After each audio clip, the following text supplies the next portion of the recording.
राजस्थान की राजनीति में हलचल मचाते हुए आरएलपी के प्रदेश अध्यक्ष व सांसद हनुमान बेनीवाल ने अजमेर में प्रेस वार्ता की।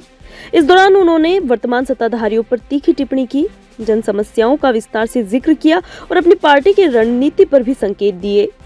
बेनीवाल ने कहा कि राज्य सरकार कृषि, शिक्षा, पानी व स्वच्छता जैसे मूलभूत क्षेत्रों में असमय और अधूरा काम कर रही है। उन्होंने सरकार की प्राथमिकताओं और नीतियों की ईमानदारी पर भी संदेह व्यक्त किया। एसआई भर्ती परीक्षा सहित सरकारी भर्ती प्रक्रिया में हुए कथित अनियमितताओं की तरफ त्वरित कार्रवाई की मांग की। इसके अलावा कहा कि ऐसे भ्रष्टाचार से युवा और बेरोजगार वर्ग बहुत प्रभावित हो रहे हैं।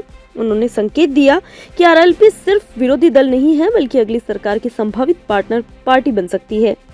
मीडिया द्वारा पूछे गए सवालों का जवाब देते हुए बेनीवाल ने कहा कि जनता के हक के लिए बोलना उनका मूल कर्तव्य है। साथ ही उन्होंने सरकार से जवाबदेही की प्रक्रिया तेज करने का आह्वान किया। प्रेस वार्ता के अंत में हनुमान बेनीवाल ने स्पष्ट किया कि आरएलपी जनता के मुद्दे उठाती रहेगी और राज्य में बदलाव के लिए तैयार है।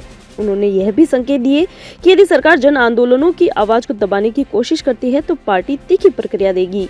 देखिए, कपासन जा रहा हूँ, जहाँ पिछले 10 दिनों से सूरज माली पे जो अटैक किया, जिसने विधायक को उसका पानी का वादा याद दिलाया भारतीय जनता पार्टी के विधायक को, और उसके बदले में 25 से ज़्यादा फ्रैक्चर उसके शरीर पे हुए, गहरे घाव दे गया। ये उसका पानी का जो मुद्दा था, उस परिवार को डर और खौफ के साए के अंदर डाल दिया। विधायक के गुंडों ने इतना पीटा कि पता नहीं उठ खड़ा होगा कि नहीं होगा। ईश्वर से हम प्रार्थना करते हैं कि जल्दी स्वस्थ होकर सूरज वापस कपासन लौटे, और लंबे समय से राष्ट्रीय लोकतांत्रिक पार्टी और सर्व समाज वहाँ धरना दे रहे हैं। अलग अलग पॉलिटिकल पार्टियों के लोग भी वहाँ पहुँचे हैं।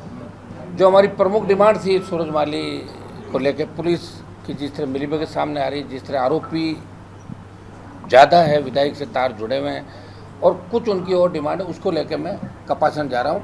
अजमेर राष्ट्रीय लोकतांत्रिक पार्टी परिवार ने यहाँ स्वागत का कार्यक्रम का, विश्वविद्यालय के मुख्य द्वार पर भी नौजवान हमारे जो छात्र विंग है, क्योंकि इनका मैं छात्र संघ का मामला हमेशा जो उठाऊँ, छात्र संघ चुनाव होने चाहिए।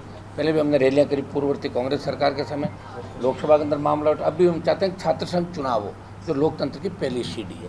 और तमाम जो मुद्दे या राजस्थान के अंदर आप देख रहे हैं कि कांग्रेस लड़ नहीं रही है, कांग्रेस ही आपस में लड़ रहे हैं, और राजस्थान की जनता के लिए राष्ट्रीय लोकतांत्रिक पार्टी सड़क से लेकर सदन तक लड़ाई लड़ी। एक सांसद हूँ, लोकसभा के अंदर मजबूती से हर व्यक्ति की आवाज़ उठाऊँ, चाहे झालावाड़ की स्कूल त्रासदी हो, उसमें भी लोकसभा को स्थगित करा के अगर बेल में हम लोग घुसे, डूंगरपुर, बांसवाड़ा, नगीना, ये तमाम सांसदों को लेके, तो आपने देखा होगा कि उन ट्राइबल और ओबीसी के जो 7 बच्चे गए, मेरी मांग है भजनलाल सरकार से कि उन बच्चों को, परिवारों को बड़ा आर्थिक पैकेज दे, और किसकी वजह से ये स्कूल की छट गई, जिम्मेदार कौन है, जिम्मेदारी तय होनी चाहिए। मामला सीबीआई अगर जांच करती तो एक अच्छा मैसेज जाता, दोबारा से ऐसी घटनाओं की पुनरावृत्ति नहीं होती। दुर्भाग्य इस बात का है कि सीएम को ब्यूरोक्रेट चला रहे हैं, सीएम को खुद को कुछ नहीं पता, जो लिख के देते हैं वो बोल देते हैं, और कई बार गलत लिख के दे देते हैं तो बाद में कहते हैं भाई मैंने गलत बोल दिया।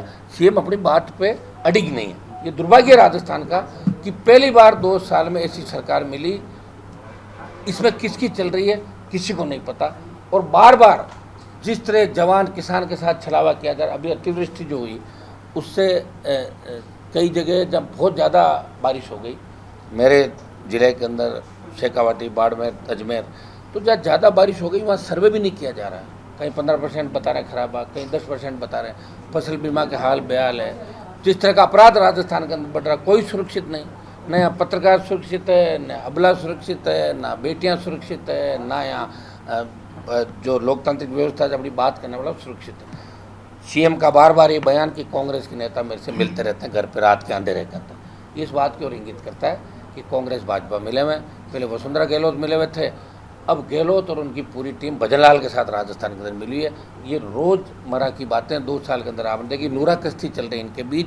कांग्रेस ने कोई बड़ा आंदोलन राजस्थान के अंदर नहीं किया, और एसआई भर्ती को लेकर जो आंदोलन हमारा चला था, उस आंदोलन के अंदर राजस्थान के प्रदेश के नौजवानों की जीत हुई। मैं मीडिया का भी धन्यवाद दूंगा कि आपने एसआई भर्ती का जो मुद्दा मर्द हो गया था उसे वापस जिंदा किया, और सुप्रीम कोर्ट ने भी हमारी लाज रखी इसके अंदर, और आवश्यकता पड़ेगी तो दिल्ली कूच का भी हमने कहा था। आगामी दिनों के अंदर राष्ट्रीय लोकतांत्रिक पार्टी अग्निवीर और किसान और बढ़ते अपराध और सशक्त लोग इनको लेके बड़े आंदोलन राजस्थान के अंदर करेगी और अग्निवीर को लेकर 1 लाख से ज़्यादा जवानों के साथ हम दिल्ली के अंदर रैली भी करेंगे और दिल्ली का घेराव करेंगे।